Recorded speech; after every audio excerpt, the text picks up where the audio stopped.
Good morning, class 8. Welcome to Momita ma'am's English grammar class. Last day, if you could remember, I had done subject and predicate. I had explained you the various rules of subject and predicate, and I had also asked you to complete the exercises for homework, right?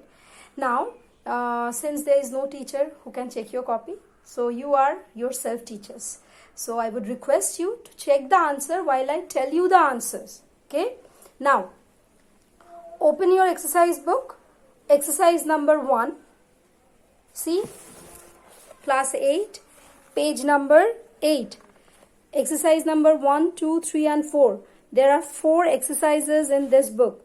And these things were given for your homework. Now, I dictate the answer. Please tally them. Number 1. His rude behavior annoyed me. Now, his is the subject. Rude behavior. This is a part of the subject, right? So, the whole thing, his rude behavior would be the subject and annoyed me would be the predicate. It was very hot outside. It is the subject, rest, predicate. The dewdrops, subject, rest, predicate. The man, subject, rest, predicate. Bad habits, subject, rest, part, predicate. Why even good people suffer in this world is a mystery. Now, this question is quite tricky. You might find difficulty in answering, in finding out which is subject and which part is the predicate. Now, I'd explain you what happened here is there are 2 parts in this subject. This is an example of a complex sentence, right? Now, there are 2 parts which has been joined by the word why. The 2 parts are even good people suffer in the world, full stop, it is a mystery. Now, these 2 parts have been joined and made into one sentence which has eventually become why even good people suffer in this world is a mystery. Now, we would deal with the first part of the sentence. What is it? What is the subject? Even good people suffer in the world. So, even good people, it is about the good people who suffer in the world. Now, it is a mystery, it is a different part which has been joined, right? So, we would the first part would be the subject. Even good people would be the subject and the rest part would be the predicate.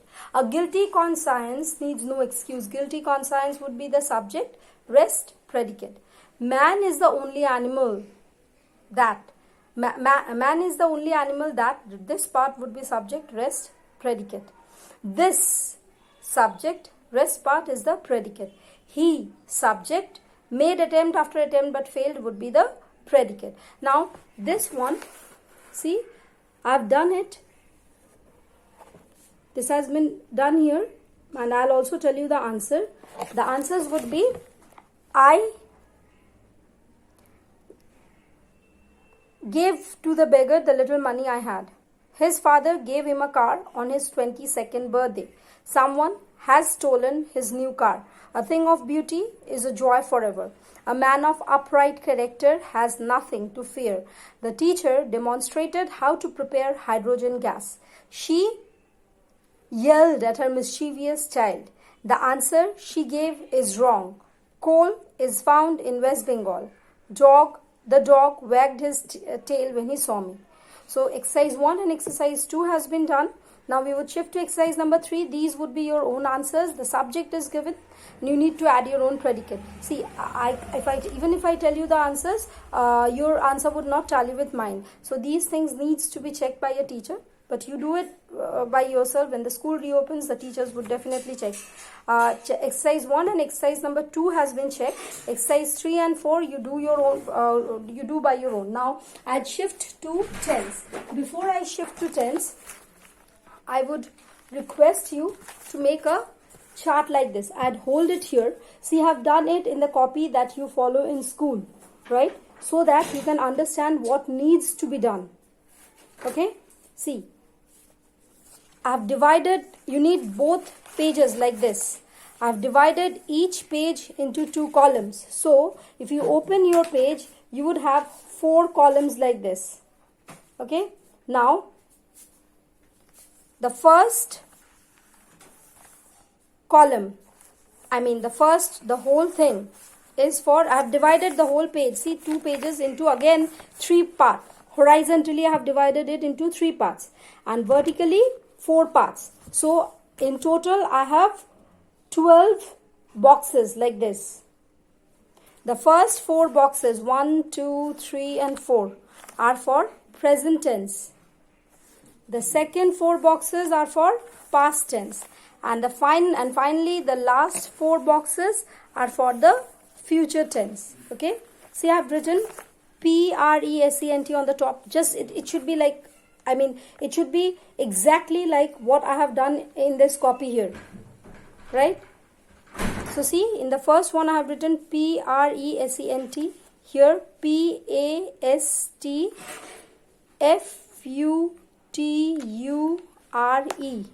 Right? And then I have divided it into, see, all simple tenses. Simple, simple, simple. It means simple present, simple past and simple future. Then you see it's continuous. Present continuous, past continuous, future continuous. Then perfect. Present perfect, past perfect, future perfect. You may also use different colored pens, right? Even if you need a red pen, you can do it with your red pen. The things must be clear, and do it with pencil. These writings should be in pencil, right? Use blue, black, and if necessary you can also use red pen for this, or you can also use a green pen, right? And finally we have present perfect continuous, past perfect continuous and future perfect continuous. Okay, now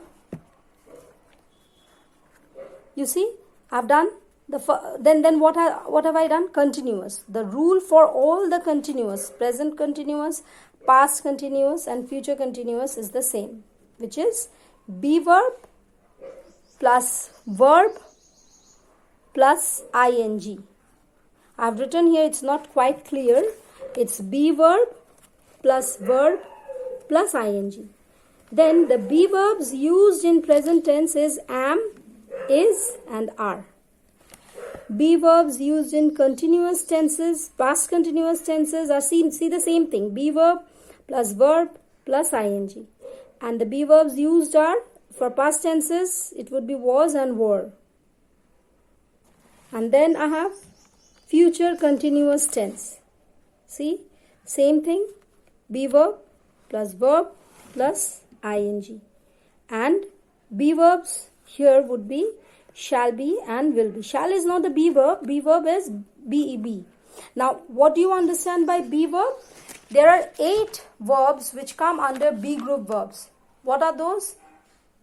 Those are am, is, are, which are used for present tense. Was and were, used for past tense. And rest, shall be, if we use shall be and will be, if we can make future tense out of that. For future tense, there is no specific be verb. Okay. In present tense, we use am, is, are for be verbs. For past tenses, we use was and were. And the other 3 be verbs are be, been and being.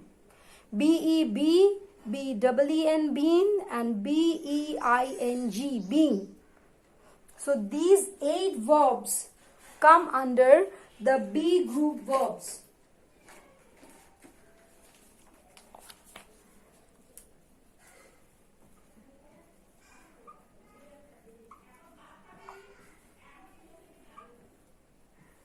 Be group verbs. Sorry. Should have done this.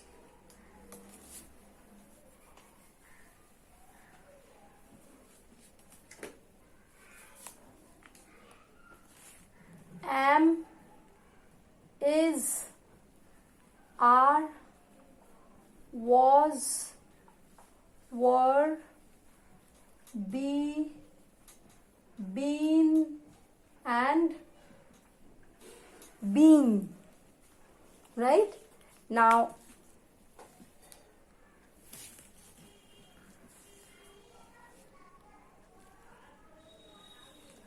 the first 3, am, is and are, come under present tense. Was and were come under past tense, and these things can be used for any tenses.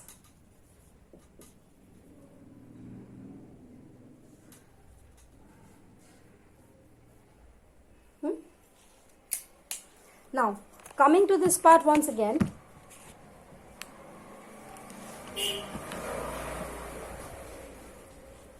See, what have I done? The first parts, the first sentence, see, Sheetal goes to school, right? This is simple present. Now, okay, I was telling you about the column. So for continuous tenses, it would be for all the continuous tenses, the rule is be verb plus ing. Only the be verb changes. For simple, for present continuous, it is am, is, are. For past continuous, it is was, were, and for future continuous, it is shall be and will be. Then coming to perfect tenses, see, what does it state? In the perfect tense, what is the rule? Has, have, plus third form. For present perfect. For past perfect, it is had plus third form of verb. And for future perfect, it is shall have or will have plus third form. It's better to use shall have in this structure. Will indicates determination. I mean, something that will happen. In future, there is no guarantee that something is will definitely happen. So it's better that you use shall for future perfect and future perfect continuous. For these two forms, it is better to use shall. However, will is also not wrong. Okay, now see, what does it say? Shall have plus third form. See? Here for past tense, it is, okay, I hope all of you understand the third form of verb. Every verb has three forms, right? Every verb has three forms, present, past, and the past participle or the third form. Like go, present tense, went, past tense, gone, third form or participle form. Okay. See, present, saw, past, and seen is the third form. Sometimes the three forms are not, every time it's not different. Sometimes like play, present tense, past tense played, third form is also played. Sometimes the past tense and the participle form are both the same, right? So here in the perfect tense, we are going to use third form. So what is the rule for all the perfect tenses? Has, have, or had plus third form of the verb. For present tenses, we use has and or have, anyone, depending upon the, subject, whether it is singular or plural, depending upon that, we can use has or have plus third form. For past tenses, we have to use had plus third form of verb. And for future tenses, we need to use shall have plus third form of the verb. Okay.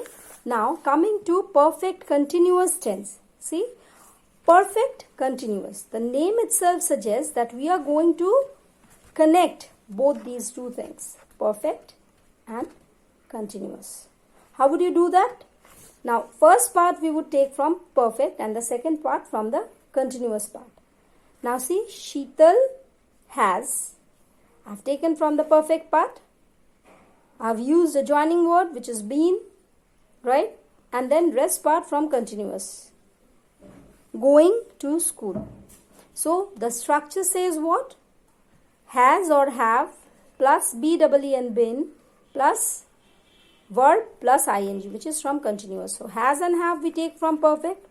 We use been to connect these two parts, and then we use verb plus ing from continuous. For past perfect continuous also the same rule applies. For past tenses, for perfect for past perfect tenses we use had plus been plus from continuous verb plus ing. Future perfect also same thing, shall have from perfect plus BEEN been plus from continuous verb plus ing. Got it? So this is the entire thing you should understand first.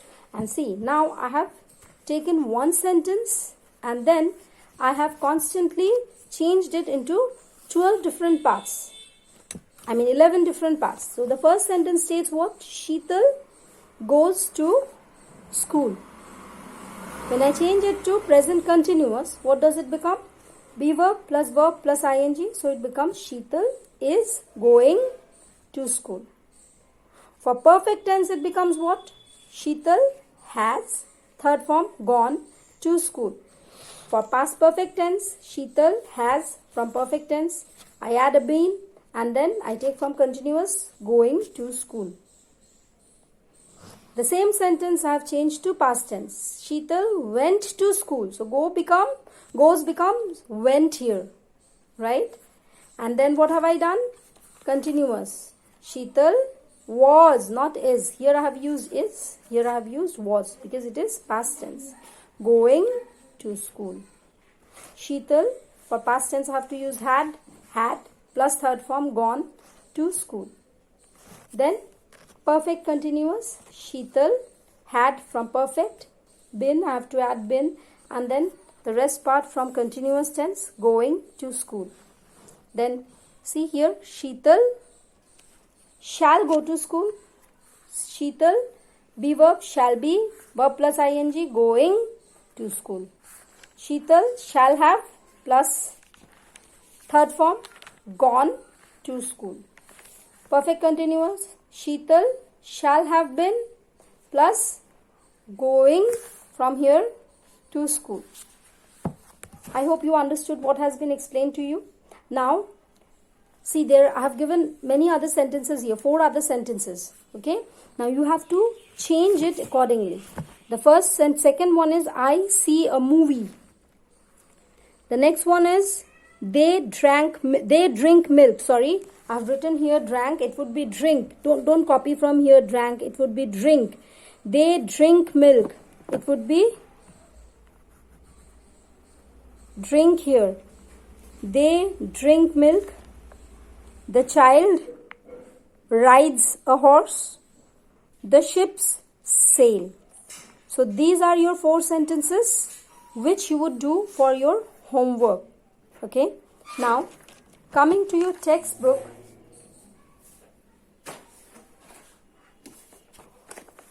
Open to chapter number 10.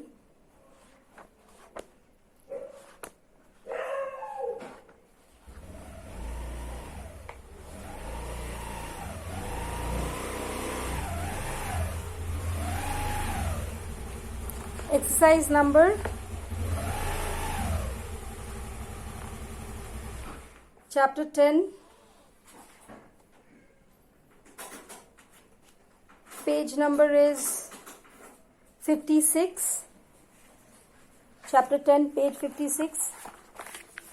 The things which I explained you in a chart has been done here also. But here you have active and passive voices. Don't go into this detail. You would be confused. Stick to the chart which I have given you. That will make your work easier.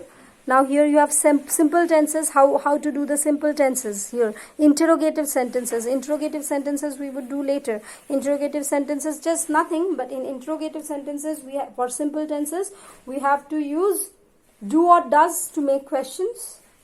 Right?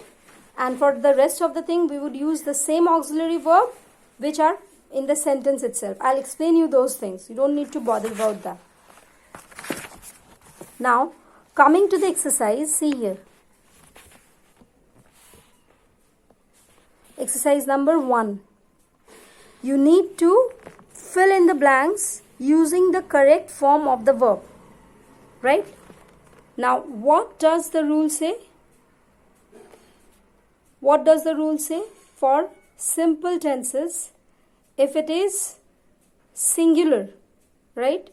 Singular, for singular, you have to use verb plus s.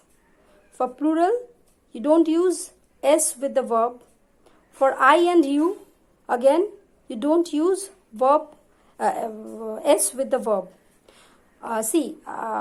For first person, second person, third person, this would become a little confusing for you. So I'd make it easier. What I would do is, try remembering in this way.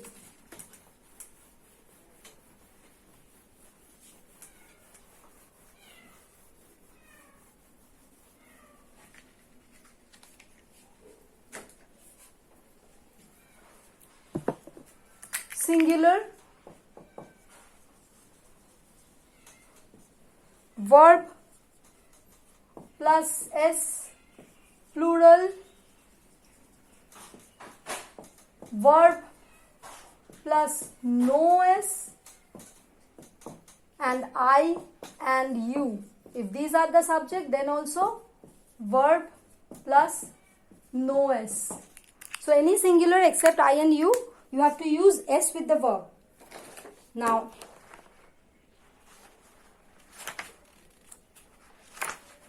remembering that rule, the exercise number 1 here would be the Ganga. It's singular, so verb plus S, rises in the Himalaya and flows. Ganga is the subject, singular, flows into the Bay of Bengal. He, again, singular, goes. Mosquitoes, plural, carry. No S would be added here. Right? For I and you won't add any S. For plural, verb plus no S. For singular, verb plus S. So for only singular, you have to add verb plus S. For plural and I and you, verb plus no S. You won't add S with the verb for simple present tenses. Right? If you are doing simple present tenses and the subject is singular, then only you are going to add S with the verb. For plural, verb plus no S, and I and you, verb plus no S. This is for today. You would do this one and the sentences I have given you for homework. Thank you for being in the class.